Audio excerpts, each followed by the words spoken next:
तो आप सबका इस त्रिदिवसीय जगन्नाथ लीला कथा में स्वागत है। तो आज दूसरा दिन है भगवान जगन्नाथ की लीला कथा की चर्चा का। तो कल आप सबको याद होगा कि हमने भगवान जगन्नाथ का जो धाम है, जगन्नाथपुरी धाम की महिमा आदि का श्रवण किया था। किस प्रकार से उस धाम की जो साक्षात महिमा है, स्वयं लक्ष्मी देवी ब्रह्मा जी यमराज आदि को प्रकट कराती हैं, किस प्रकार से उस धाम के विभिन्न नाम आदि हैं। तो आज हम चर्चा करेंगे भगवान जगन्नाथ का विग्रह रूप में किस प्रकार से उनका प्राकट्य हुआ है। तो स्कंद पुराण में बहुत विस्तृत रूप से इस लीला का कई अध्यायों में वर्णन किया है कि किस प्रकार से महाराज इंद्रद्युम्न के लिए भगवान जगन्नाथ प्रकट हुए हैं। वास्तव में महाराज इंद्रद्युम्न की कृपा के कारण ही हम भगवान जगन्नाथ का दर्शन कर पा रहे हैं, उनका प्रसाद ग्रहण कर पा रहे हैं, उनकी रथ यात्रा में भाग ले पा रहे हैं, उनकी लीला कथा को श्रवण कर पा रहे हैं। तो केवल एक ऐसे वैष्णव का भगवान के प्रति जो समर्पण है, सेवा भाव है और भगवान के दर्शन की लालसा है, जिसके कारण जगन्नाथ जी प्रकट हुए थे। तो वर्णन आता है कि सत्ययुग में ये जो राजा इंद्रद्युम्न का प्राकट्य हुआ था, ब्रह्मा जी की जो 5वीं पीढ़ी है उसमें राजा इंद्रद्युम्न इस भूतल पर प्रकट हुए थे और वो महान राजर्षि थे, प्रजा का पालन करते थे और उनका जो स्थल था, निवास स्थल मालव देश, यानी जिसको अवंती नगर कहते हैं, आज का जो उज्जैन है, वो महाराज इंद्रद्युम्न का निवास स्थल था, उनका राजपाट वहाँ उपस्थित था। तो एक दिन बहुत सारे मंत्रीगण उनके सभा में बैठे थे, जिसमें कई सारे कवि थे, वैष्णवगण थे, साधुगण थे।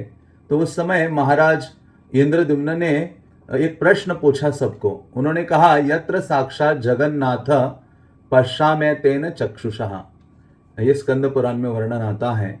उन्होंने कहा कि कोई ऐसा स्थान बताइए हे धर्मात्माओं कि जहां जाकर, कौन सा ऐसा उत्तम और श्रेष्ठ स्थान है कि जहां जाकर मैं परम भगवान को अपने इन चक्षुओं के द्वारा देख सकता हूं, उनका अवलोकन कर सकता हूं। तो इस प्रकार से राजा इंद्रद्युम्न के हृदय में भगवान को अपने इन आंखों से दर्शन करने की जो लालसा है वो उत्पन्न हो गई थी। तो प्रभुपाद जी कहते, तत्र एकम मूल्यम एकलम जन्म कोटि सुकृतेर्न लभ्यते। भगवान को प्राप्त करने का एक ही उपाय है कि जिस व्यक्ति के हृदय में भगवान की प्राप्त करने की लालसा हो, वो शीघ्रता से भगवान को प्राप्त कर सकता है। लेकिन रूप गोस्वामी कहते, जन्म कोटि सुकृतेर्न लभ्यते। ये जो हृदय में लालसा करोड़ों जन्मों के बाद भी नहीं प्रकट होती। हाँ, करोड़ों जन्मों में कितनी सुकृति अर्जन की हो किसी ने, तो भी ऐसी लालसा प्रकट होना बहुत दुर्लभ है।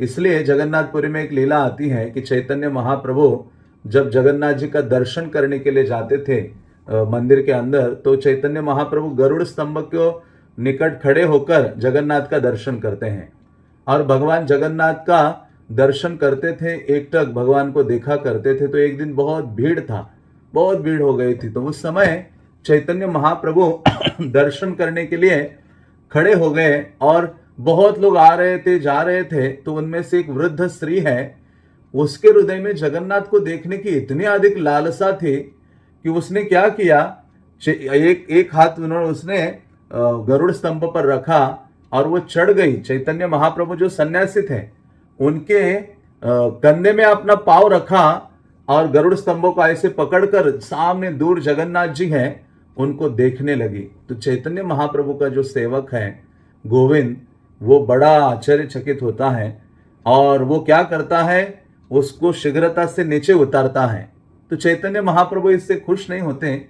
महाप्रभु कहते, अरे असभ्य पुरुष, हाँ, उस स्त्री को इस गरुड़ स्तंभ पर चढ़ने से मना मत करो, उसको भगवान जगन्नाथ को जी भर कर देखने दो।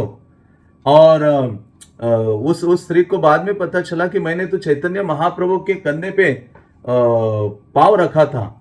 तो महाप्रभु से वो क्षमा याचना करती है। तो चैतन्य महाप्रभु, वो जो वृद्ध स्त्री थी जिसके हृदय में जगन्नाथ को देखने की इतनी तीव्र लालसा थी, चैतन्य महाप्रभु कहते हैं, येत आरती जगन्नाथ मोरे नाई दिला, अहो भाग्यवती आई वंदी यहार पाय, जहार प्रसादे आयचे आरती आमार वहाय। तो चैतन्य महाप्रभु कहते हैं कि इस स्त्री के हृदय में जो लालसा है ना जगन्नाथ को देखने की उत्सुकता है, तो मुझे ऐसी उत्सुकता भगवान ने प्रदान नहीं की है। मैं तो इस स्त्री के चरणों का वंदना करता हूं कि ये जो स्त्री जिसके हृदय में जगन्नाथ को देखने की इतनी लालसा उत्सुकता है, इसका थोड़ा सा अंश मेरे अंदर भी आ जाए। तो यहां कहने का तात्पर्य है कि इंद्रद्युम्न महाराज को भगवान को देखने की लालसा थी। मुझे इन आंखों के द्वारा देखना है। उन्होंने प्रश्न पूछा, हजारों साधु कवि मंत्री सब उपस्थित थे उनकी सभा में, क्या ऐसा कोई स्थान है जहां जाकर मैं भगवान को देख सकता हूं? हाँ, तो उसी समय भगवान स्वयं एक सन्यासी रूप में, सन्यासी रूप धारण करके प्रकट हो जाते हैं और वो दोनों हाथ जोड़कर कहते हैं कि हे राजन, मैंने अनेकों तीर्थों का भ्रमण किया है और बचपन से मैंने सुना था जगन्नाथपुरी के या जो पुरुषोत्तम क्षेत्र है उसके बारे में मैंने बहुत सुना था। और एक समय मैं वहां चला गया था नीलगिरी या नीलाचल धाम में, जहां नीलगिरी पर्वत है, वट वृक्ष है, जिसका दर्शन करने मात्र से, वहां जो उपस्थित वट वृक्ष है उसके छाया के नीचे जाने मात्र से व्यक्ति के सारे पाप ताप कष्ट निवारण हो जाते हैं। और केवल व्यक्ति वहां निवास करता है कुछ क्षण के लिए भी, तो भी वो पाप मुक्त हो जाता है। तो ये जो सन्यासी या साधु था, उन्होंने कहा, हे राजा, मैंने उस उड्र देश, ओडिशा को उड्र देश भी कहते हैं, मैं उड्र देश में रहा 1 साल तक और अपने आंखों से भगवान को वहां देखा, उनकी आराधना की, सेवा पूजा की, बल्कि देवतागण स्वर्ग से आते थे भगवान की सेवा करने के लिए वहां नीलाचल धाम में, और भगवान वहां विराजमान थे नील माधव के रूप में, जहां मैं निवास किया। और मेरा भगवान के लिए बहुत अधिक जो हृदय में प्रेम है वो भगवान के लिए जागृत हुआ केवल वहां रहने मात्र से। तो इस साधु के वेश में स्वयं भगवान थे जो उनको कह रहे थे। उन्होंने कहा, यत्र साक्षात जगन्नाथ शंख चक्र गदाधर दर्शनात् मुक्ति यो ददाति कृपानिधि। तो उन्होंने कहा कि वो ऐसा स्थान है ना हे राजा, कि जहां केवल भगवान अपना दर्शन प्रदान करते हैं, शंख चक्र गदा धारण करने वाले भगवान हैं, और जंतु नाम दर्शनात् मुक्ति, केवल दर्शन करने मात्र से जीव को मुक्त कर देते हैं। यो ददाति कृपानिधि, ऐसे कृपा के सागर है वहां भगवान नील माधव के रूप में निवास करते हैं। तो वो साधु कहते हैं कि मैं बहुत भगवान का कृपा पात्र हो कि जिन्होंने मुझे उस धाम में रहने का निवास मुझे प्रदान किया। तो ये कृतज्ञता का भाव वो व्यक्त कर रहे थे भगवान के प्रति।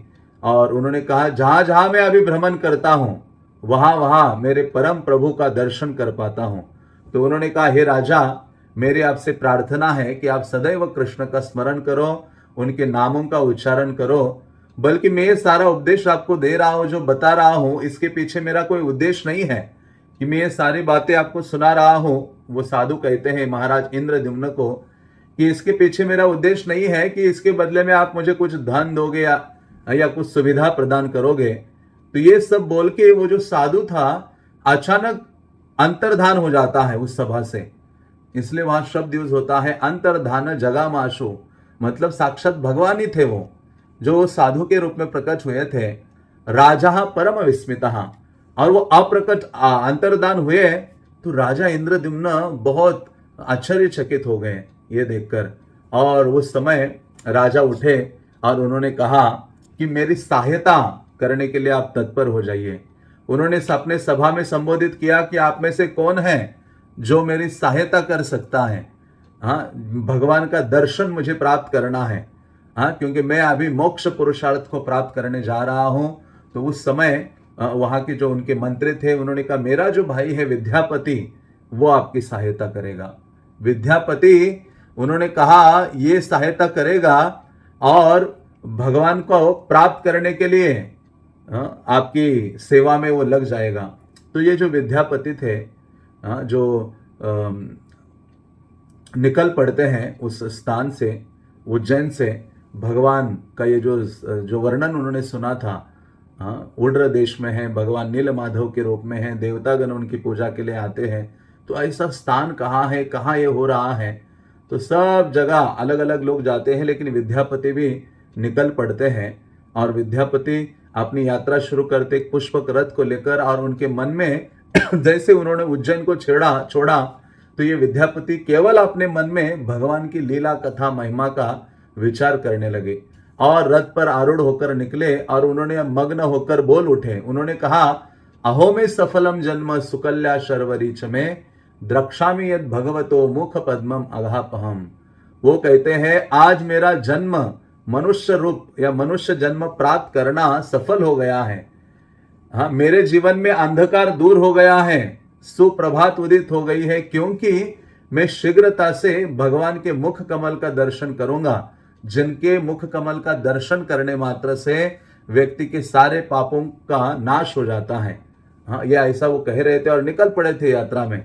तो उन्होंने कहा कि ऐसे जो परम भगवान हैं, चक्र पानी चक्र धारण करने वाले हैं, उनका दर्शन करने का सौभाग्य मुझे मिलेगा, जो केवल श्रवण आदि भक्ति के द्वारा प्राप्त होते हैं और जीवों की जो आसक्ति है इस संसार में उसको काटने वाले हैं, और जो श्रुति स्मृति आदि के लिए भी अगोचर है, जिनके नाम संकीर्तन करने मात्र से सारे पाप नष्ट हो जाते हैं, जिनके चरणों में सारे संसार का सुख है।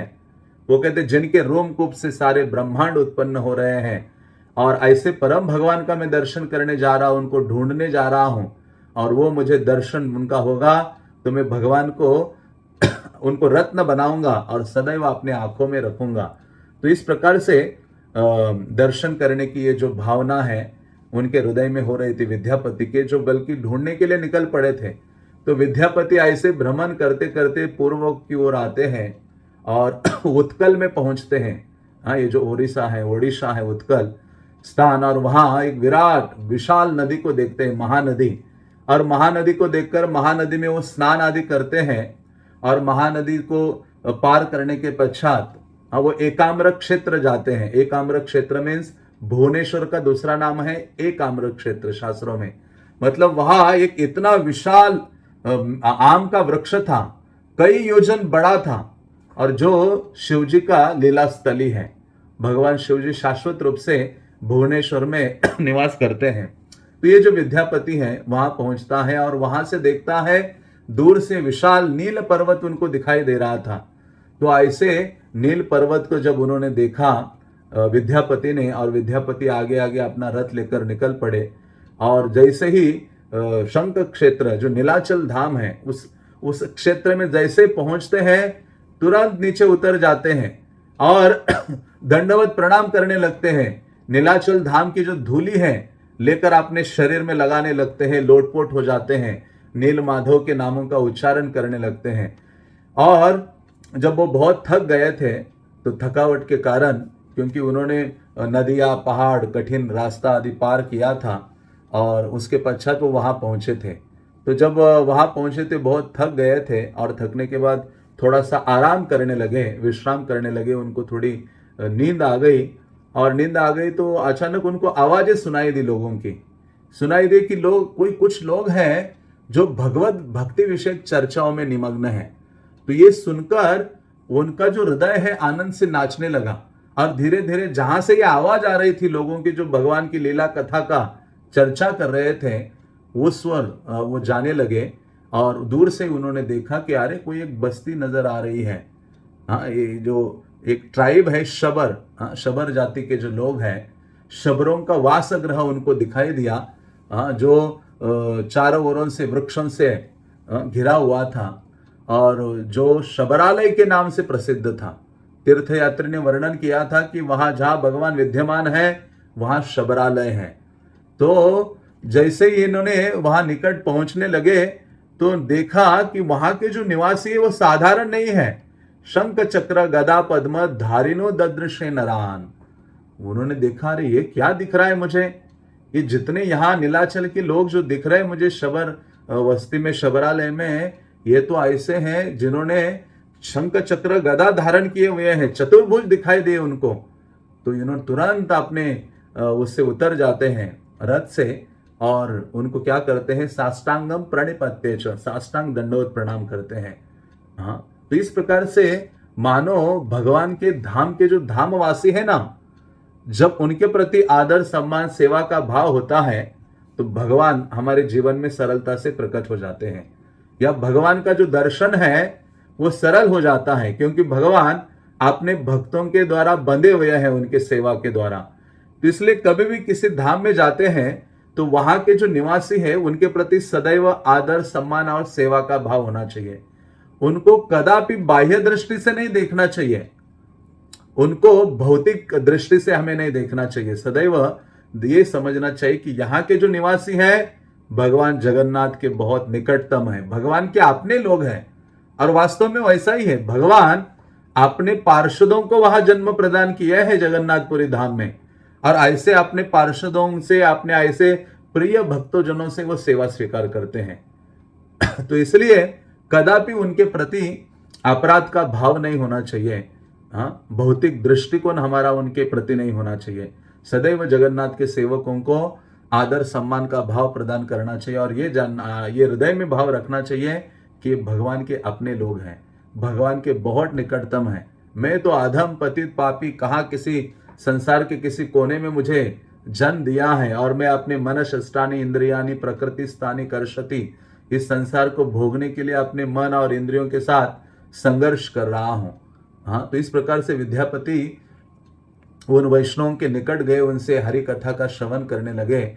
और जब हरि कथा का श्रवण कर रहे थे तो उसी समय उन सारे जो शबर लोग हैं उनमें से एक जो वृद्ध और थोड़ा ज्यादा आयु वाला जो व्यक्ति था जिनका नाम था विश्ववसु, तो वो अभी अभी किसी दूरस्थ स्थान से आ गया था और भगवान की सेवा समाप्त करके वो पहुंचा था, और जिसके पास भगवान का प्रसादी माला, चंदन आदि था, और पूरा उसके शरीर से सुगंध निकल रही थी। तो विद्यापति ने जब देखा तो विद्यापति आनंदित हो गए, और वो कहने लगे, आज मेरा परम सौभाग्य है कि विश्वावसु जैसे महान वैष्णव का दर्शन का लाभ मुझे मिला है। तो उन्होंने पहचान लिया कि ये व्यक्ति भगवान का प्रमुख सेवक होगा, और ऐसे करके उन्होंने भगवान के वो जो प्रमुख सेवक थे विश्वावसु, उनका आलिंगन आदि किया, उनके चरण आदि स्पर्श किया, उनसे कृपा की याचना की।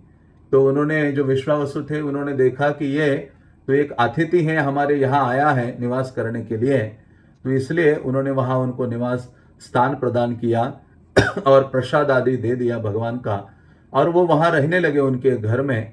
तो ये जो विश्वावसु थे, उनकी जो कन्या थी जिनका नाम था ललिता, ललिता को कहा कि आप इनका देखभाल करिए, इनकी सेवा कीजिए। विद्यापति की जो ब्राह्मण है, भगवान के भक्त हैं, तो ये जो ललिता है उनकी सेवा आदि करने लगी, और सेवा करते करते ललिता उनसे आसक्त हो गई, और कुछ समय पश्चात, कुछ दिनों पश्चात उन दोनों का विवाह होता है।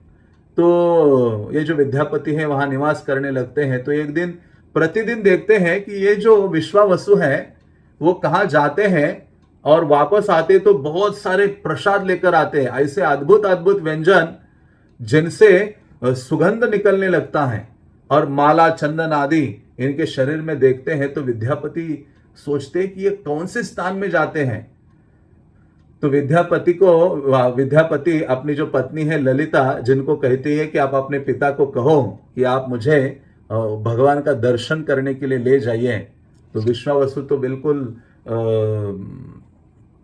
अलाउ नहीं करते हैं, वो मना करते हैं, लेकिन फिर भी जब ललिता बहुत निवेदन करती है तो वो कहते, क्योंकि विश्वावसु जानते थे यदि कोई ऐसा व्यक्ति आएगा और भगवान का दर्शन करेगा, उनको ये पता था कि आगे चलकर एक राजा होने वाले हैं इंद्रद्युम्न, और जब वो भगवान के दर्शन के लिए आएंगे तो भगवान इस स्थान से अप्रकट होने वाले हैं।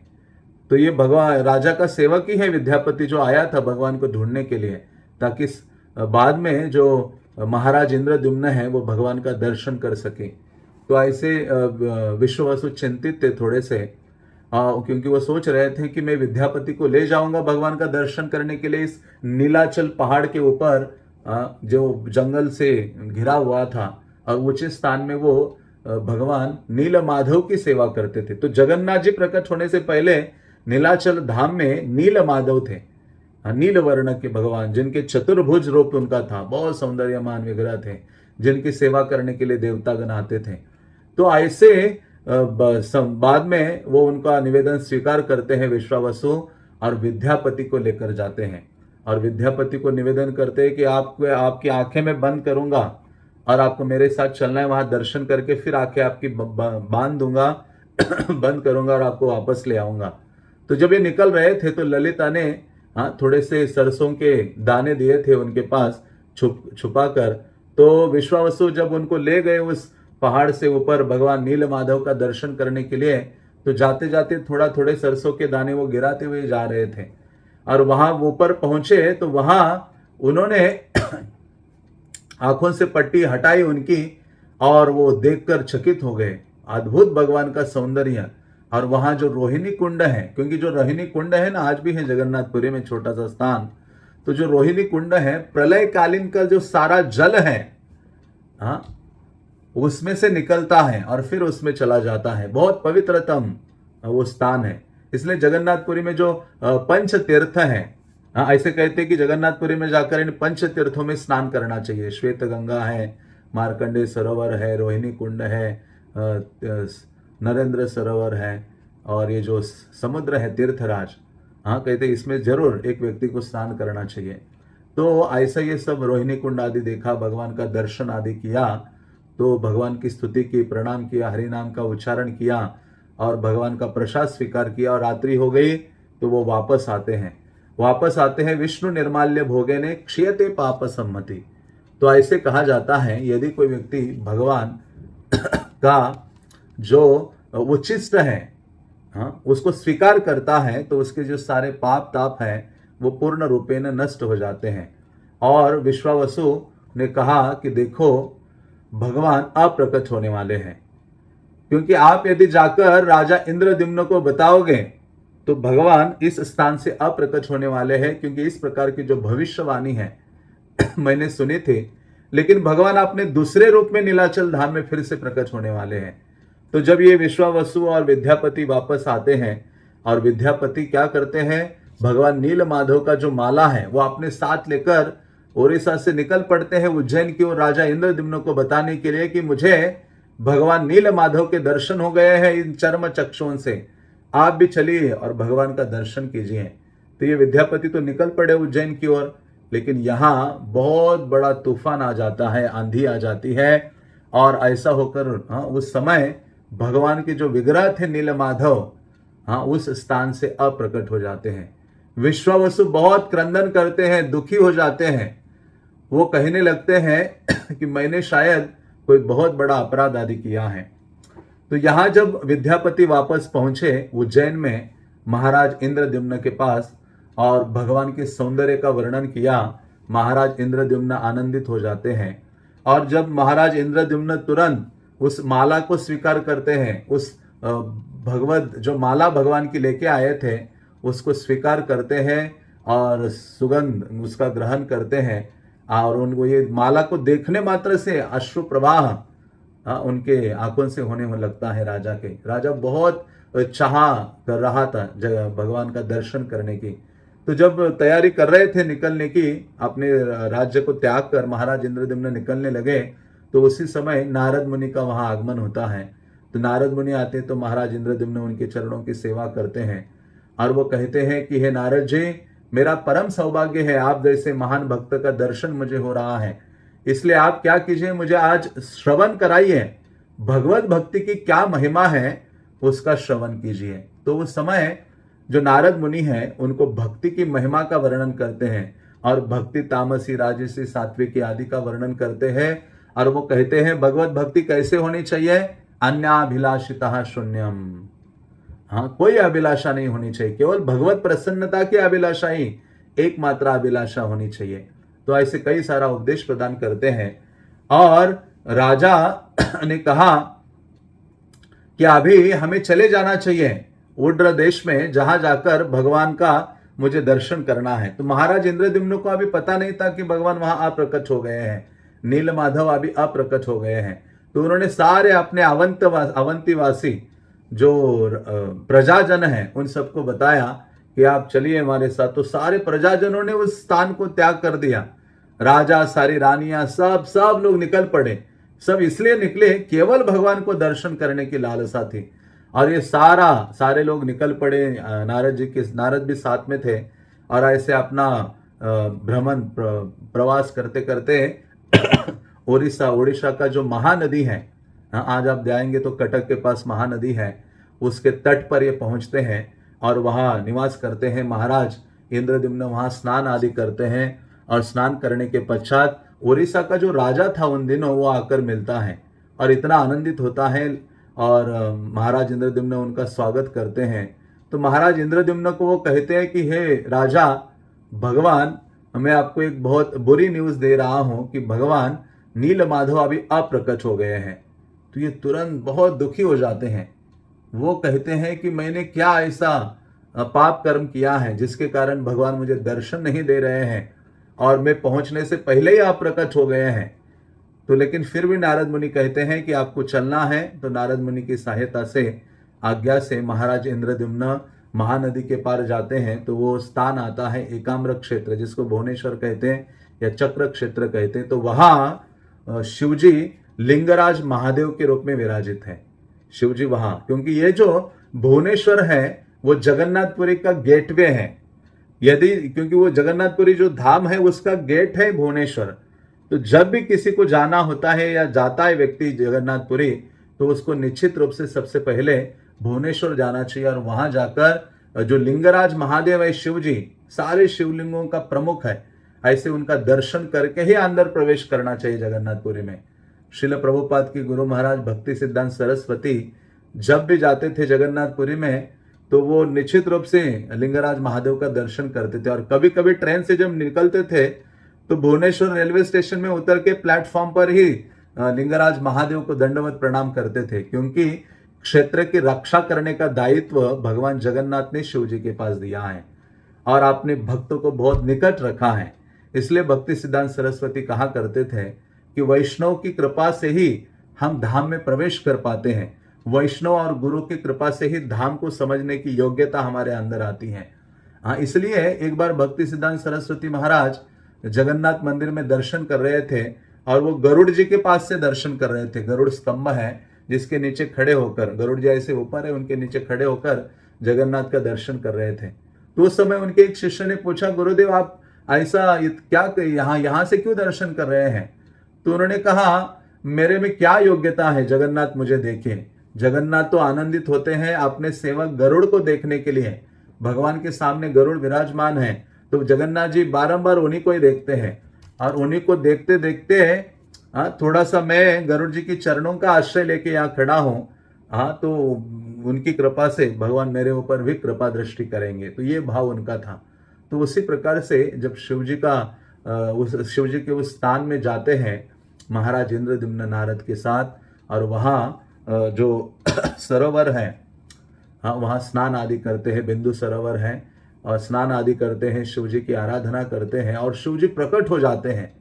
बल्कि राजा बहुत दुखित है कि भगवान तो अप्रकट हो गए, मुझे दर्शन नहीं दे रहे हैं, अभी मैं कैसे अपना जीवन धारण करूं? तो शिवजी कहते हैं कि अरे आप जैसा भक्त इस संसार में बहुत दुर्लभ है। आपको शीघ्रता से नारद जी के साथ नीलाचल धाम में जाना चाहिए और आपकी इच्छा की पूर्ति होगी, भगवान आपके लिए प्रकट होंगे। तो वो वहां पहुंचते हैं और वहां पहुंचकर नीलाचल धाम, जो जगन्नाथपुरी धाम है, वहां महाराज इंद्रद्युम्न अंततः पहुंचते हैं और वहां जाकर देखते हैं कि नीलमाधव आप प्रकट हो गए हैं। सारे अशुभ लक्षण प्रकट हो रहे थे। तो राजा ने भगवान का दर्शन वहां नहीं कर पाए, राजा मूर्छित हो गए। उन्होंने कहा, मेरे पास इतना धन प्रजा आदि का क्या लाभ, जीवन का क्या लाभ, यदि मुझे भगवान का दर्शन प्राप्त नहीं हो रहा है?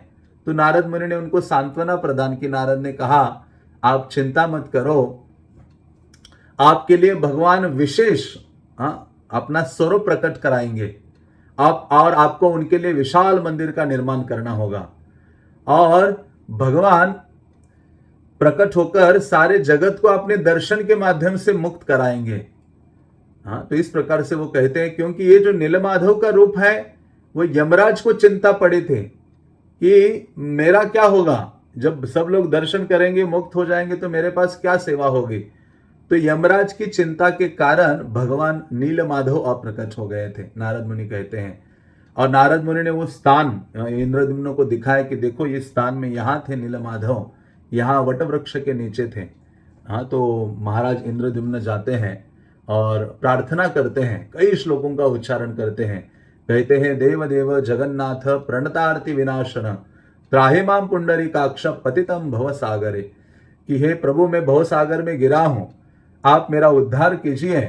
हाँ, क्योंकि आप कैसे हो, आप उद्धार करने वाले प्रभु हो, जो भी आपकी शरण ग्रहण करता है उसको आश्रय देते हैं, और जो दुखी व्यक्ति आपके चरणों के शरण में आता है उसके दुख का निवारण करने का सामर्थ्य आप रखते हैं। तो इस प्रकार से बहुत सारे श्लोकों के माध्यम से उन्होंने प्रार्थना की, और फिर उन्होंने एक स्थान निर्धारित किया नारद मुनि ने, और वहाँ जो महाराज इंद्रद्युम्न ने उनको कहा था 1000 अश्वमेध यज्ञ करो, तो उन्होंने 999 अश्वमेध यज्ञ किए, और जहां यज्ञ किए उस स्थान को महावेदी कहा जाता है, जिसमें इंद्र आदि देवतागण उस यज्ञ में पधारे थे। 999 जब अश्वमेध यज्ञ किए तो वो जो रात्रि थे यज्ञ की, जो यज्ञ खत्म होने के बाद जो रात आई, तो उनको स्वप्न आया जिसमें उन्होंने भगवान का श्वेतदीप आध्यात्मिक जगत वैकुंठ जगत उनके स्वप्न में आया, और भगवान के धाम का उन्होंने दर्शन किया। और उस समय जब सुबह हो गई तो उन्होंने न्यूज़ सुना, कुछ उनके जो सेवक गण हैं वहाँ निकट ही समंदर के पास स्नान करने के लिए गए थे, और वहाँ उन्होंने असाधारण वृक्षों को देखा। वृक्षों के जो लकड़ियाँ हैं बड़ी बड़ी, जिसके ऊपर शंख चक्र गदा पद्म के चिन्ह थे, बल्कि उनको स्वप्न में भी आदेश हुआ था कि इस प्रकार से मैं वृक्षों के लकड़ी के रूप में आऊँगा, और आपको क्या करना है, उन लकड़ियों को लेके आना है सुवर्ण रथ में, और लाकर बढ़ई के माध्यम से मेरे विग्रहों का निर्माण करना है और मेरी आराधना करनी है। जब इनको पता चला कि भगवान इन लकड़ियों के माध्यम से प्रकट हुए हैं रूप में वहाँ समंदर के किनारे, तो महाराज इंद्रद्युम्न नारद जी के साथ जाते हैं और सुवर्ण रथों के ऊपर उन लकड़ियों को लेकर आते हैं, जिनके ऊपर शंख चक्र गदा पद्म के चिन्ह थे, और विग्रह बनाने के लिए शुरुआत करते हैं। तो कई बढ़ई आते हैं विग्रह बनाने के लिए, लकड़ी का काम करने वाले, लेकिन सबके जो हथियार हैं इंस्ट्रूमेंट जो थे वो सारे टूटने लगते हैं।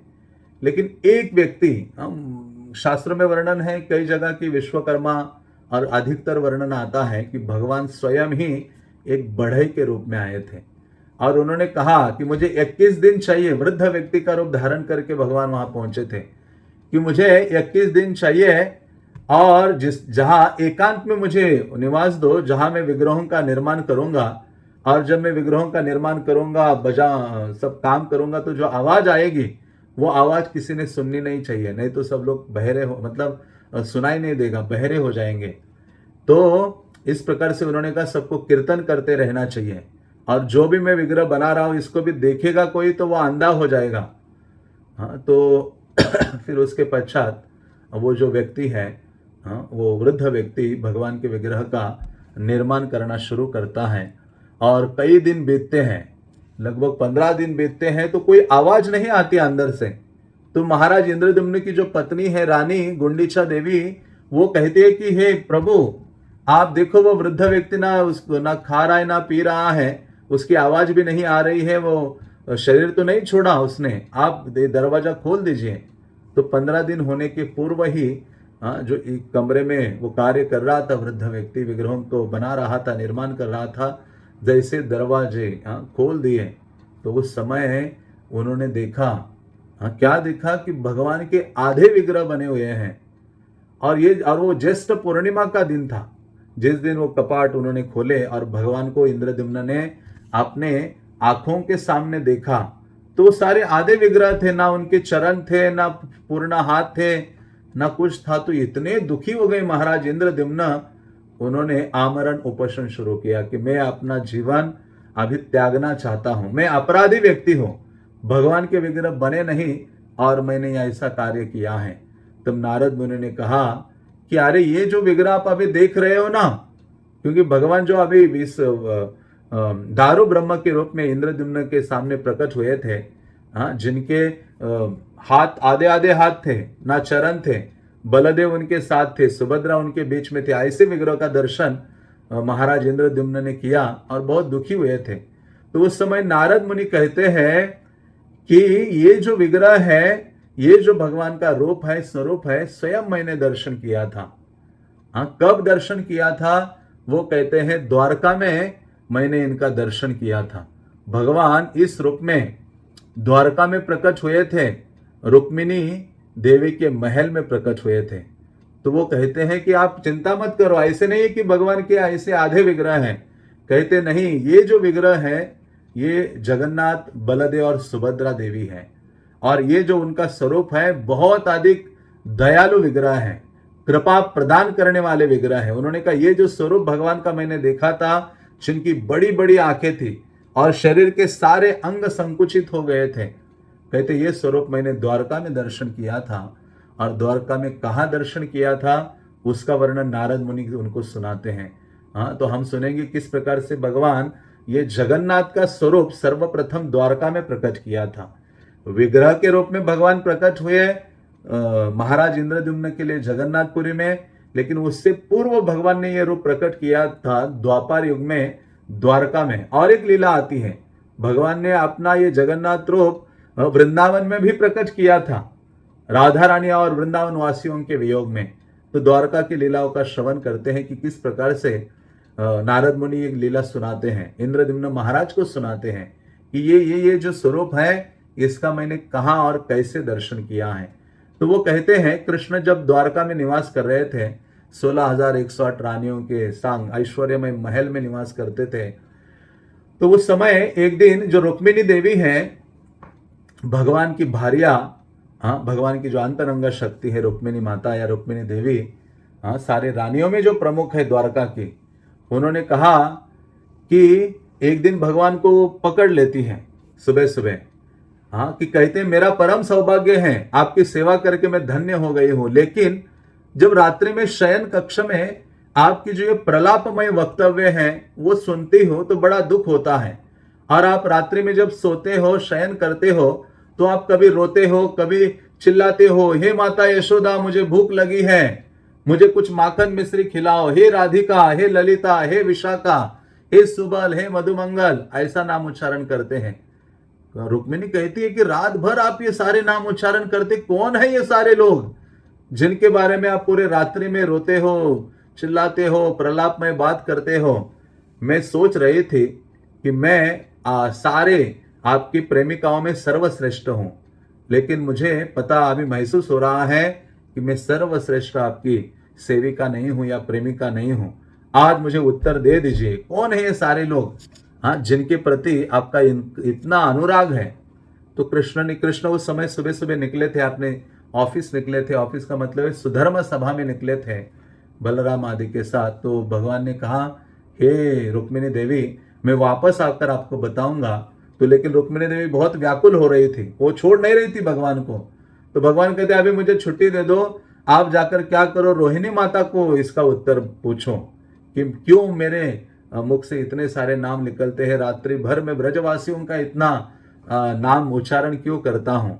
हाँ, तो उस समय ये जो रानियां हैं, रोहिणी, जो रुक्मिणी देवी है और 8 रानियां, ये सब रानियां एकत्रित होती है और रोहिणी माता के पास जाती है और रोहिणी माता को बैठने के लिए आसन प्रदान करती है और उनको कहते कि हे माता, ये जो कृष्ण है हमारे प्राणनाथ है, हमारे परम स्वामी है, लेकिन जब वो शयन करते हैं निद्रा में वो किसका स्मरण करते हैं?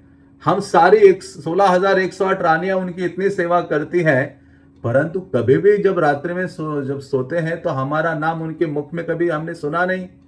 हमने 50 साल हो गए उनकी सेवा कर रही है, हम केवल नाम मात्र के लिए रानियां हैं, कभी उनकी प्रिय नहीं बन पाई। यदि हम प्रिय होते तो हमारा नाम पुकारते। हाँ, वो कहते हैं रोहिणी माता, आपने तो कृष्ण को आप बचपन से देखा है, हाँ, आपको सब कुछ पता है, आप हमें बताइए कि ब्रजवासियों ने, वृंदावन के निवासियों ने कृष्ण को इतना वश कैसे कर लिया है।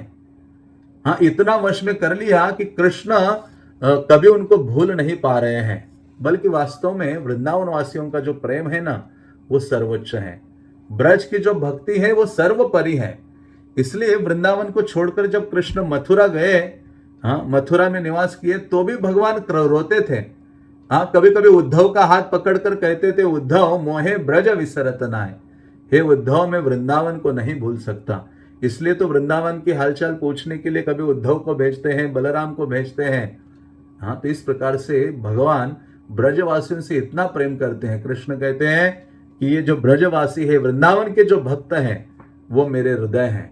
हाँ, क्योंकि उनका नाम उच्चारण करने मात्र से भगवान रो पड़ते थे, क्योंकि इतना अधिक प्रेम और सेवा का भाव ब्रजवासियों का था। ये रानियां कहती है, इतना क्या प्रेम वो करते हैं, हमारे पास धन है, आभूषण है, इतना सस्ती धजती है हम, फिर भी भगवान हमसे इतने आकर्षित नहीं है। लेकिन ये जो ब्रज बालाएं हैं वो साधारण पुष्प धारण करती हैं। कृष्ण वहां गव्य चराते हैं। कृष्ण तो यहाँ द्वारका के अभी राजा हैं, इतना ऐश्वर्य है, लेकिन फिर भी यहाँ सुखी नहीं है कृष्ण। वो रानियां कहती है कि हे माता यशोदा, आप बताइए कि ये जो ब्रजवासी है वो कौन सा तंत्र मंत्र जानती है, हाँ, जिसके द्वारा कृष्ण को वश में कर दिया है। हाँ, प्लीज कृपा करके ये जो रहस्य है वो हमें बताइए, हम व्याकुल है श्रवण करने के लिए। हाँ, तो वास्तव में ये जो माता रोहिणी है वो सारा कृष्ण लीला का श्रवण, हाँ, वर्णन करती है। और ये रानियों की जो लालसा को देखती है, हाँ, जैसे ही रोहिणी माता को इन सब रानियों ने निवेदन किया, इस प्रकार के प्रश्न पूछे, तो रोहिणी माता को पूरा वृंदावन स्मरण हो आया। वृंदावन की भगवान की सारी लीलाएं स्मरण हो आई, और भगवान के प्रति ब्रजवासियों का जो प्रेम का भाव है वो स्मरण हो आया, और माता रोहिणी के आंखों में आंसू भराए। हाँ, कि कैसे वो कहती कि ब्रजवासियों का प्रेम अद्भुत है, अवर्णनीय है। तो ऐसे ब्रज लीला की कहानी, हाँ, वृंदावन लीला का वर्णन रोहिणी माता शुरू करती। वो कहती कि हे रानियों, ब्रजवासी कृष्ण से अपने प्राणों से अधिक प्रेम करते हैं, और वहां की हर चीज कृष्ण प्रेम से सनी हुई है। जो वृद्ध गोपियां हैं वो कृष्ण से बहुत अधिक प्रेम करती हैं। युवा गोपियां तो करती ही करती हैं। वहां जो स्त्रियागण है अपने पुत्र पति किसी से इतना प्रेम नहीं करती जितना अधिक प्रेम कृष्ण से करती हैं। सेवा भाव कृष्ण के प्रति है। उन्होंने कहा जो वृंदावन के बछड़े हैं, जब तक वो कृष्ण को एक बार देखेंगे नहीं तब तक अपनी माताओं का, गौओं का दुग्ध पान नहीं करते हैं। पशु पक्षी का भी वहां कृष्ण से बहुत अधिक प्रेम है। हाँ, वो कहते हैं वृंदावन में तो कृष्ण भगवान नहीं है, वहां तो कृष्ण ग्वाल बाल है। हाँ, कहते वहां कृष्ण को पुत्र मानते हैं, सखा मानते हैं, प्रियतम मानते हैं। और भगवान वहां कोई सुवर्ण मुकुट आदि धारण नहीं करते, साधारण मोर पंख लगाते हैं, पगड़ी धारण करते हैं। वैजयंती माला, जो 5 प्रकार के पुष्पों से बनी हुई माला से वो विभूषित रहते हैं, और अपने आधरों पर वेणु रखते हैं और वेणु का वादन करते हैं, और ऐसा वादन करते हैं कि ब्रजवासियों के हृदय पिघल जाते हैं, कहते हैं जिसको सुनकर। इसलिए ऐसे जो ब्रजवासी हैं उनका जो प्रेम है ना कृष्ण के प्रति, वो स्वार्थ से रहित है, और बाल्यकाल से स्वाभाविक प्रेम की भावना कृष्ण के प्रति है, और उनके अंदर कोई भौतिक लाभ की अपेक्षा नहीं है। इसलिए कहते हैं अन्य अभिलाषिता शून्य। हाँ, उनका केवल भाव है कृष्ण की सेवा करना, कृष्ण को परम सुख प्रदान करना, कृष्ण को प्रेम प्रदान करना। तो केवल इस प्रकार का भाव ब्रजवासियों का है। लेकिन वो कहते हैं यदि कृष्ण की सेवा करते करते ब्रजवासियों को दुख भी आ जाए जीवन में, तो वो कहते हैं ये दुख भी परम सुख का अनुभूति हमें करता है। तो ऐसा ब्रजवासियों का भाव है जिनके सेवा प्रेम के कारण कृष्ण बंधे हुए हैं। इसलिए तो कृष्ण गोपियों को कहते हैं कि आपकी जो सेवा प्रेम की भावना है उससे मैं मुक्त नहीं हो सकता, क्योंकि गीता में भगवान कहते हैं, हाँ, जिस भाव से जो व्यक्ति मेरी शरण ग्रहण करता है उसी भाव से मैं उसको आदान प्रदान करता हूं। तो लेकिन कृष्ण कहते हैं कि ब्रजवासियों के जो सेवा प्रेम है उसके बदले में मैं कुछ नहीं दे सकता, इतना दिव्य है, सर्वोत्तम है, सर्वोपरि है। तो रोहिणी माता कहती है कि हे रानियों, लेकिन आप जो रानियां हैं वो सदैव सुख सुविधा की कामना करती है, भौतिक लाभ की अपेक्षा करती है, और आपका जो प्रेम है ना वो कृष्ण में पूर्ण रूपेण नहीं है, बटा हुआ है। ब्रजवासियों का हृदय पूर्ण रूपेण कृष्ण के लिए है, लेकिन यहां आपका हृदय और प्रेम बटा हुआ है 12 भागों में, क्योंकि 10 पुत्र है आपको और 1 कन्या है, 11 और 12 वे कृष्ण है। इसलिए आपका अखंड प्रीति नहीं है, आपकी जो प्रीति है खंडमय है। हाँ, तो वो ब्रजवासी सदैव कृष्ण का चिंतन करते हैं। तो रानियों की ये जो व्याकुलता है कृष्ण के बारे में सुनने के लिए, ब्रज के बारे में सुनने के लिए, ब्रजवासियों के बारे में सुनने के लिए रोहिणी माता ने उनकी व्याकुलता देखी और रोहिणी माता ने क्या किया, उन्होंने कहा हम एक निर्जन स्थान में बैठते हैं। तो वो सब रुक्मिणी के महल में एक निर्जन स्थल था जहाँ बैठी और वहाँ उन्होंने कहा लेकिन यहाँ जो कक्ष है इसके दरवाजे में किसी को खड़ा करना पड़ेगा, क्योंकि कृष्ण तो एक मंत्र मुग्धक सर्प के भांति हैं।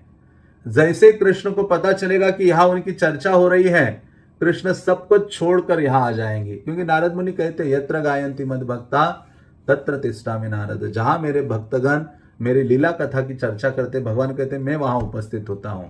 इसलिए धाम वहां है जहां भगवान का नाम रूप गुण लीला की चर्चा करते हैं। हाँ, ये महत्वपूर्ण है। प्रतिदिन भगवान के नाम रूप गुण लीला और गुणों की चर्चा करेंगे तो वो स्थान वृंदावन से अभिन्न होता है। तो कहते हैं कि यदि हम आप प्रयास करो कि आप में से कोई रानियों में से कोई एक खड़ा हो जाए दरवाजे में, तो सारी रानियां कहते हैं हम में से तो कोई नहीं खड़ा होगा, हम तो श्रवण करना चाहती हैं। तो ये जब सारी इकट्ठा थी रानियां और ये सब लोग, तो उसी समय सुभद्रा जी वहां से जा रही थी। तो रानी ने कहा अरे अरे सुभद्रा रुको रुको, आप हमारे लिए एक छोटा सा काम करो, अभी हम थोड़े सब लोग अंदर हैं, ये जो दरवाजा है ना इस कक्ष का, यहाँ खड़ी हो जाओ और आपके जो भाई हैं भ्रातागण जब आएंगे तो अंदर आने मत देना। हाँ, हम आपको पट्टा वस्त्र देंगे, मालाएं देंगे। हाँ, तो वो रेडी तैयार हो गई सुभद्रा देवी, और सुभद्रा देवी ऐसी खड़ी हो गई। हाँ, उसने अपने दोनों हाथ ऐसे दो दिशाओं में किए, दो पांव दो दिशाओं में, पूरा दरवाजा को ब्लॉक कर दिया, मानो कोई कहां से घुस नहीं सकता अंदर।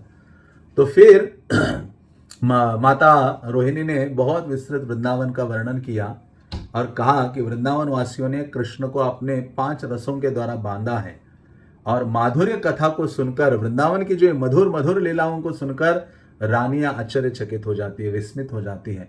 और उसी समय कृष्ण और बलराम जो सुधर्मा सभा में थे, हाँ, तो वहां कृष्ण को व्याकुल होने लगे। हाँ, क्योंकि भगवान तुरंत आकर्षित हो जाते हैं जहां भक्तगण उनकी चर्चा करते हैं, कथा करते हैं। तो उस समय कृष्ण कहते हैं अरे बलराम चलो चलो, ये सब सारा काम छोड़ दो, शीघ्र चलो, हम चलेंगे रुक्मिणी के महल के पास। तो ये तुरंत दोनों निकल पड़ते हैं और बहुत शीघ्र गति से आते हैं जहां ये कथा हो रही थी। और जहां कथा हो रही थी जो कक्ष था उसके दरवाजे पे आके देखते हैं तो सुभद्रा देवी खड़ी है। तो चुपके से आकर सुभद्रा के एक साइड में कृष्ण खड़े हो जाते, एक साइड में बलराम खड़े हो जाते हैं, क्योंकि वृंदावन कथा इतनी अद्भुत हो रही थी, भगवान की लीला कथा, ब्रजवासियों से प्रेम के आदान प्रदान की कथा, कि जो सुभद्रा देवी दरवाजे में खड़ी थी वो भी मग्न हो गई थी सुनने में। उसको भी नहीं पता चला कि कब कृष्ण बलराम आकर उसके दोनों ओर खड़े हो गए हैं। तो उस समय जो कृष्ण बलराम खड़े हो जाते हैं और उनके तीनों के शरीरों में परिवर्तन दिखाई देने लगता है। अधिरूढ़ भाव के कारण उनका शरीर संकुचित होने लगता है, उनके हाथ पांव अंदर चले जाते हैं और नेत्र बड़े हो जाते हैं। और सुभद्रा बीच में थी तो उनके दोनों हाथ नहीं है। हाँ, जगन्नाथ बलदेव के तो हाथ है ऐसे सामने। हाँ, तो सुभद्रा बीच में थी तो उनके दोनों हाथ बिल्कुल अंदर चले जाते हैं। तो ये प्रेम महाभाव के लक्षण प्रकट होते हैं। तो इस प्रकार का जो रूप प्रकट होता है रुक्मिणी के महल के दरवाजे में, हाँ, द्वारका में भगवान का ऐसा अद्भुत रूप कि जिनकी आंखें ऐसी बड़ी विशाल नेत्र वाले हो गए थे, हाथ पांव सब उनके शरीर के अंदर चले गए थे, ऐसा अद्भुत स्वरूप था। तो उस समय जब ये वहां खड़े थे तो उस समय रोहिणी माता अंदर क्या कथा कर रही थी, रोहिणी माता वर्णन कर रही थी। उस समय प्रभास में जो यज्ञ हुआ था उसका वर्णन कर रही थी। रोहिणी माता रानियों को सुना रही थी कि अरे नारद मुनि एक बार वसुदेव के पास जाते और कहते कि अरे वसुदेव, आपने जब कृष्ण प्रकट हुए थे कारागृह में, आपने संकल्प लिया था, प्रतिज्ञा ली थी कि मैं 1 लाख गाय दान करूंगा, तो आप करो अभी। हाँ, तो वो तैयार हो जाते हैं वसुदेव और कहते हैं कृष्ण के माध्यम से दान करेंगे हम। और तब कहा कि एक यज्ञ करेंगे, यज्ञ सार्वभूमि जो प्रभास है, सोमनाथ जो एरिया है गुजरात में, उसको प्रभास क्षेत्र, हाँ, द्वारका के निकट ही है, कहते वहां एक यज्ञ किया जाएगा और जहां ये लाखों गायों का दान, हाँ, करेंगे। तो यज्ञ की तैयारियां शुरू हो गई। तो उग्रसेन की जो पत्नी है पद्मा, या कंस की जो माँ है पद्मा, वो क्या करती है, नारद मुनि को कहती है कि नारद मुनि आप सब जगह जाओ और सबको आमंत्रण प्रदान करो कि आप यज्ञ में सम्मिलित होने के लिए सारे सभी जगह के लोग आइए। लेकिन वो कहते हैं वृंदावन मत जाना, ब्रजभूमि में मत जाना। हाँ, तो लेकिन नारद मुनि जाते सब जगह आमंत्रण देते कि कृष्ण एक बहुत बड़ा यज्ञ करने जा रहे हैं, आप सब उसमें भाग लीजिए। और बहुत थक गए थे, थके हारे नारद मुनि वृंदावन में पहुंच जाते हैं और वहां पहुंचकर नंद भवन में जाते हैं और वो कहते हैं कि मुझे बहुत प्यासा हूं, प्यास लगी है। माता यशोदा तुरंत आती है, देखती है, उनको आसन देती है और उनको तुरंत पानी, दूध, दही, मक्खन आदि बहुत कुछ चीजें देती है। और नारद इतना ग्रहण करके कहते, अरे मैं तो द्वारका में रहता हूं, तो वहां भी मेरा इतना सम्मान नहीं है, वहां भी इतना खान पान मेरे लिए नहीं है। तो जैसे ही द्वारका का नाम सुना यशोदा माता ने, यशोदा माता कहती, अरे मेरा कन्हई कैसा है, मेरे कृष्ण कैसे हैं। हाँ, तुरंत रोने लगती है। नारद मुनि कहते, अरे आप कृष्ण को कैसे जानते हो। कहते कृष्ण, हाँ, माता नाम सुनकर और रोने लगती है यशोदा माता। कहते, हे नारद, हाँ कृष्ण मेरे, हमने कैसे तो प्राण धारण करके रखा है कृष्ण के लिए, आप नहीं जानोगे। कृष्ण मेरे नयन मणि है, जीवन के धन है, गले का हार है। जो अक्रूर है, वो महान क्रूर व्यक्ति आकर, हाँ, उनको ले गया। दिन रात हम कृष्ण के लिए अश्रुपात कर रहे हैं। हाँ, तो नारद मुनि कहते कि हे माता, इतना बड़ा आपका पुत्र यज्ञ करने जा रहा है, लेकिन सारे त्रिभुवन को आमंत्रण दे दिया, लेकिन आपको आमंत्रित नहीं किया। तो ये सुनकर माता यशोदा का हृदय विदीर्ण होता है, वो रोने लगती है। नंद महाराज वहां पहुंचते हैं और वो कहते कि अरे क्यों रो रही हो। हाँ, जब पुत्र यज्ञ करता है तो माता पिता को आमंत्रण की क्या आवश्यकता है। तो इस प्रकार से वो कहते कहते हम जाएंगे, हाँ, भगवान कृष्ण के लिए, हमारा जो प्रिय है कृष्ण के लिए दूध, दही, मक्खन सब लेकर उनकी यात्रा शुरू हो जाती है सोमनाथ की तरफ या प्रभास क्षेत्र की तरफ। तो नारद मुनि ब्रज से वापस आते कहते, मैंने सब जगह आमंत्रण दिया और वृंदावन वासियों को भी निमंत्रण दे दिया। हाँ, कहते वृंदावन वासियों की अद्भुत महिमा है, वो यहाँ आएंगे तब आपको पता चलेगा। नारद की जो माँ है पद्मा, उनको नारद मुनि कहते हैं। तो ये जो पद्मा है, उनको मानो वज्राघात होता है कि वृंदावन के लोग आएंगे। वो कहती है ये जो वृंदावन के लोग हैं ना, बहुत निष्ठुर हृदय के हैं। ये जो यशोदा देवी है, नंद रानी, थोड़ा सा मेरे कृष्ण ने, हाँ, थोड़ा सा मक्खन क्या चुराया, उसको बांध के रख दिया उसने पूरे दिन। और धूप में, सर्दी में, बारिश में उससे गवें चराई। हाँ, उसको कभी खाने के लिए नहीं देती थी। बहुत निष्ठुर लोग हैं, बहुत बोल रही थी ब्रजवासियों के बारे में ये जो पद्मा है। और उसी समय सारे, वो कहती है, फिर सारे सिक्योरिटी गार्ड लगाती है। कहते वृंदावन वासी आएंगे तो उनको यज्ञ भूमि में, जो जहाँ यज्ञ हो रहा है वहां प्रवेश नहीं देंगे, उनको बाहर ही रखेंगे। तो सारे ब्रजवासी जब पहुंचते हैं तो ये पद्मा भी पहुंचती है और वो डांटने लगती है यशोदा माता और सबको। कहते आपको शर्म नहीं है, लज्जा नहीं है आपको। हाँ, आपको ना जाति है ना गोत्र का पता है, आप लोगों ने बहुत कृष्ण को कष्ट दिया है वृंदावन में। ये सब सुनकर यशोदा माता रोने लगती है। देवकी आकर शांत करती है और देवकी कहती कि ये सारे हमारे अतिथि है। हाँ, तो देवकी कहते कि नारद जाओ जाओ, आप कृष्ण को यज्ञ स्थल से बुलाओ यहाँ। नारद कहते देखो अभी स्वाहा स्वाहा की आवाज आ रही है, यज्ञ शुरू हो गया है, अभी कृष्ण को वहां नहीं बुला सकता मैं। वो कहते आप तो माँ हो माता देवकी, आप जोर से पुकार लगाओ, आवाज लगाओ, उनको बुलाओ। तो माता देवकी वहां से आवाज लगाती है कृष्ण कृष्ण कहते हुए। बहुत समय बीतता है, कृष्ण कोई आते नहीं, ना आवाज आता है। तो फिर नारद मुनि कहते हैं कि माता यशोदा आप अभी आवाज लगाओ। तो माता यशोदा का हृदय कृष्ण के प्रेम से भरा हुआ था। हाँ, क्योंकि कृष्ण की सेवा की सबसे ज्यादा चिंता माता यशोदा करती है। प्रभुपाद ने एक बार प्रश्न पूछा था, माता यशोदा ही कृष्ण की माँ क्यों है, अन्य कोई स्त्री क्यों नहीं। तो भक्तों ने कई उत्तर देने का प्रयास किया। प्रभुपाद ने कहा माँ यशोदा इसलिए माँ है कृष्ण की, क्योंकि कृष्ण की सेवा की सबसे ज्यादा चिंता माता यशोदा की है, यशोदा को है। यही उनकी योग्यता है, यही क्वालिफिकेशन है, जिसके कारण वो कृष्ण की सेवा, कृष्ण की माता है। तो माता यशोदा ने प्रेम की पुकार की, भगवान कृष्ण को पुकारा, हे कनाई, हे कृष्ण कृष्ण। कृष्ण सारा यज्ञ छोड़कर वहां से भाग के दौड़ के माता यशोदा के पास आते हैं, जाकर उनके गोद में बैठते हैं। कृष्ण अपनी माता यशोदा का आलिंगन करते हैं और माता यशोदा आलिंगन करते अपने आंसुओं से उनका अभिषेक कराती हैं। भगवान कृष्ण को, अपने बालक को देखकर उनके स्तनों में दुग्ध निकलने लगता है। इतना प्रेम उमड़ पड़ता है कृष्ण के लिए। हाँ, ये तो देवकी कहते मुझे लगता है मैं तो इनकी माँ ही नहीं हूं। तो सब वहां द्वारकावासी समझ गए एक में वो माता कोई है कृष्ण की, तो माता यशोदा है।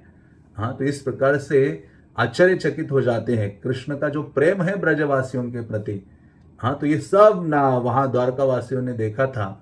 और जब नारद जब ये चर्चा रोहिणी माता कर रही थी, उसी समय दरवाजे में जब जगन्नाथ, कृष्ण, बलराम, सुभद्रा खड़े थे और उनका ऐसा अलग रूप प्रकट हुआ था, उसी समय नारद मुनि वहां पहुंचते हैं उसी दरवाजे में, और नारद मुनि जोर से कहते हैं, मैंने देखा, मैंने देखा।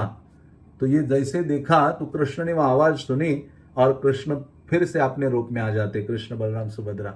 और जब नारद मुनि का ये जो आवाज सुना तो अंदर माता रोहिणी तुरंत अपनी जो कथाएं बंद कर देती हैं, और नारद मुनि को जब कृष्ण देखते आनंदित होते और नारद मुनि को कहते हैं, नारद, मैं आपके सेवा से बहुत प्रसन्न हूं, आप सदैव त्रिभुवन में भ्रमण करते हो, सबको कृष्ण भावना देते हो, हाँ बताओ मैं आपको क्या दूं। नारद मुनि कहते हैं कि हे प्रभु, आपने ये जो अभी रूप प्रकट किया है ना इस दरवाजे में जगन्नाथ, बलदेव और सुभद्रा के साथ, हाँ, आप क्या कीजिए, भूतल पर प्रकट हो जाइए जीवों के उद्धार के लिए। हाँ, तो कृष्ण ने कहा, नारद, मैं भूतल पर नीलाचल जो मेरा धाम है वहां प्रकट होऊंगा और दर्शन के द्वारा संसार चक्र से सारे जीवों का मैं उद्धार करूंगा। तो इस प्रकार से उनको कहते हैं, और यही बात नारद मुनि उनको सुनाते हैं महाराज इंद्रद्युम्न को। जो महाराज इंद्रद्युम्न ने जगन्नाथ के जो विग्रह हैं पहली बार देखे थे और बहुत दुखी हो गए थे। उन्होंने कहा, महाराज इंद्रद्युम्न दुखी मत हो, ये जो विग्रह तुमने देखे हैं आधे अधूरे नहीं है, ये भगवान का विशेष रूप है, जीवों के उद्धार के लिए, कल्याण के लिए, मंगल प्रदान करने के लिए प्रकट कराया है, किया है भगवान ने द्वारका में, अभी आपके माध्यम से भूतल पर आ रहे हैं। तो उस समय भगवान जगन्नाथ का बलदेव, सुभद्रा, सुदर्शन, ये चार चतुर्धा विग्रह बोला जाता है, इस रूप को वो देखते हैं महाराज इंद्रद्युम्न आनंदित हो जाते हैं और भगवान को अलग अलग रंग आदि अंगराग प्रदान करते हैं। और जब उनको स्थापना करनी होती है तो नारद मुनि कहते हैं, हम ब्रह्मा को आमंत्रित करते हैं। जब ब्रह्म लोग जाते हैं तो ब्रह्मा का इंतजार में वहां खड़े थे, तो पृथ्वी में तब तक एक मनवंतर चला गया, करोड़ों हजारों राजा आए और चले गए, हाँ, जन्म लेकर। तो उस समय ब्रह्मा ने कहा, अरे आप लोग जल्दी जल्दी जाओ, तैयारी करो इंस्टॉलेशन की, मैं आ जाता हूँ। तो ब्रह्मा जी जब यहाँ आए, ना इंद्रद्युम्न जब वापस ब्रह्मलोक से यहाँ आए, देखा उनका मंदिर कोई और जो राजा थे, गलमाधव राजा थे, क्योंकि जब ब्रह्मा जी के पास महाराज इंद्रद्युम्न चले गए, बहुत विशाल मंदिर का निर्माण किया था और स्थापना करने के लिए ब्रह्मा को आमंत्रित करने के लिए चले गए थे। तो उस समय वहां के जो बाद में जो राजा हुए, हजारों हजारों राजाओं के बाद, गलमाधव नामक राजा थे, वो समंदर स्नान करके जा रहे थे अपने घोड़े से, तो अचानक घोड़े का पांव किसी चीज को लगता है और घोड़ा ऐसे गिर जाता है। तो गलमाधव उतरते हैं और देखते हैं जिस चीज को पांव लगा था तो वो कलश था, मंदिर का, और सारी बालू जो मिट्टी है वो हटाई जाती है। इतना विशाल मंदिर जो भगवान के प्रेम के लिए, सेवा के लिए महाराज इंद्रद्युम्न ने बनाया था, वो विशाल मंदिर बाहर आ जाता है। और वो राजा गलमाधव कहता है, ये मेरा मंदिर है। तो इंद्रद्युम्न कहते हैं, अरे नहीं, ये मेरा मंदिर है, मैंने भगवान की सेवा के लिए बनाया था, जगन्नाथ, बलदेव, सुभद्रा के लिए। तो वहां वृक्ष के ऊपर एक काश भूषंडी, जो कौवा के रूप में है, उन्होंने कहा, मैं जानता हूँ ये जो मंदिर है महाराज इंद्रद्युम्न ने बनाया था और भगवान की स्थापना के लिए। तो फिर ब्रह्मा जी आते हैं, जगन्नाथ, बलदेव, सुभद्रा की स्थापना करते हैं और भगवान जगन्नाथ उनको आज्ञा आदि देते हैं कि हे महाराज इंद्रद्युम्न, आपकी सेवा से मैं बहुत अधिक प्रसन्न हूँ। और उनको कहते हैं कि आप मेरा रथ यात्रा उत्सव मनाओ, मेरे लिए स्नान यात्रा उत्सव मनाओ, कई सारे उत्सव मनाने के लिए उनको निवेदन करते हैं। तो ये सारी सेवा की तैयारियां करते हैं और महाराज इंद्रद्युम्न सेवा के लिए तत्पर होते हैं। भगवान आनंदित होते हैं जगन्नाथ, और उनको कहते हैं, इंद्रद्युम्न, तुमने इतनी सेवा मेरे लिए की है, समर्पण किया है, कुछ मुझसे मांगो, कुछ वर मांगो। तो उन्होंने कहा, मुझे कुछ नहीं चाहिए, लेकिन फिर भी भगवान ने बोला, तो उन्होंने कहा, मुझे आप 3 वर दीजिए। पहला वर दीजिए कि मुझे कोई संतान नहीं चाहिए, महाराज इंद्रद्युम्न ने कहा, क्योंकि कोई संतान हो तो उसको गर्व होगा, ये मेरा मंदिर है, आपकी सेवा का जो धन आदि है उसका गलत इस्तेमाल करेगा, आप कोई संतान नहीं चाहिए। भगवान ने कहा, हे महाराज इंद्रद्युम्न, आपकी पत्नी गुंडीचा, हम तीनों आपके संतान हैं, प्रतिवर्ष इस मंदिर को छोड़कर गुंडीचा मंदिर जो आपका निवास स्थान है वहां हम आएंगे। तो जगन्नाथ जी का जो जन्म स्थल है वो जगन्नाथपुरी में गुंडीचा मंदिर है। वहां गुंडीचा मंदिर में ही उन्होंने यज्ञ किया था, जिसको महावेदी बोला जाता है।